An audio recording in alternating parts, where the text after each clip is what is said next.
বাংলাদেশের মানুষদের কাছে আমাদের ভারতবর্ষের কৃতজ্ঞতা শেষ নেই যে এমন একজন মানুষের সৃষ্টি নিয়ে আপনারা কাজ করছেন, উৎসব পালন করছেন, যার সৃষ্টি আমার মনে হয় পৃথিবীর অন্যতম শ্রেষ্ঠ সৃষ্টি।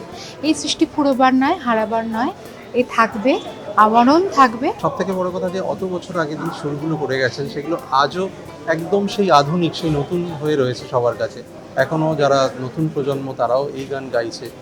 আর শচীন কর্তা এমন একজন মানুষ যিনি এই বাংলা ওই বাংলা দুই বাংলাতেই ভীষণভাবে জনপ্রিয়।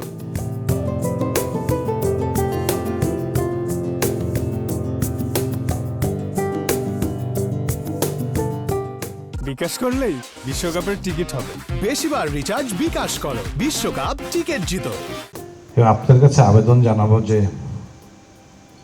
সংস্কৃতির ধারাটিকে ধরে রাখতে হলে, সাহিত্যের ধারাটিকে ধরে রাখতে হলে, আমাদের আদি ঐতিহ্য ধরে রাখতে হলে স্বাধীনতার সপক্ষের এই শক্তিকে আপনাদেরকে সমর্থন করতে হবে। এদেশের স্বাধীনতা আন্দোলন মূলত শুরুই হয়েছিল সাংস্কৃতিক আন্দোলনের মধ্যে দিয়ে। জাতির পিতার সেই উক্তি, একটি দেশের স্বাধীনতা ততক্ষণ পর্যন্ত পূর্ণ হবে না, অর্থনৈতিক স্বাধীনতা আসতে পারে, রাজনৈতিক স্বাধীনতা আসতে পারে, যদি সাংস্কৃতিক স্বাধীনতা না আসে তাহলে পূর্ণ হবে না। যেই স্বাধীনতা আমরা এখন ভোগ করছি এবং বন্যী শিক্ষার মতো সংগঠন যেটি আমাদেরকে প্রসারিত করছে এবং সমৃদ্ধি করছে, বন্যী শিক্ষাকে ধন্যবাদ জানাচ্ছি শচীন দেব বর্মনকে নিয়ে আবার এই আয়োজনটি করার জন্য।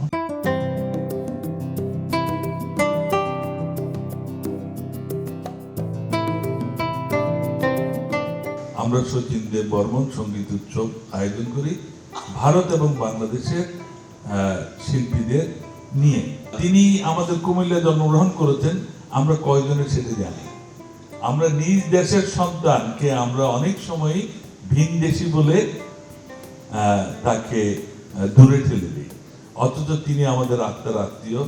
তার সবচেয়ে বড় কথা যেটা, তিনি কুমিল্লা ত্রিপুরা রাজ পরিবারের সন্তান।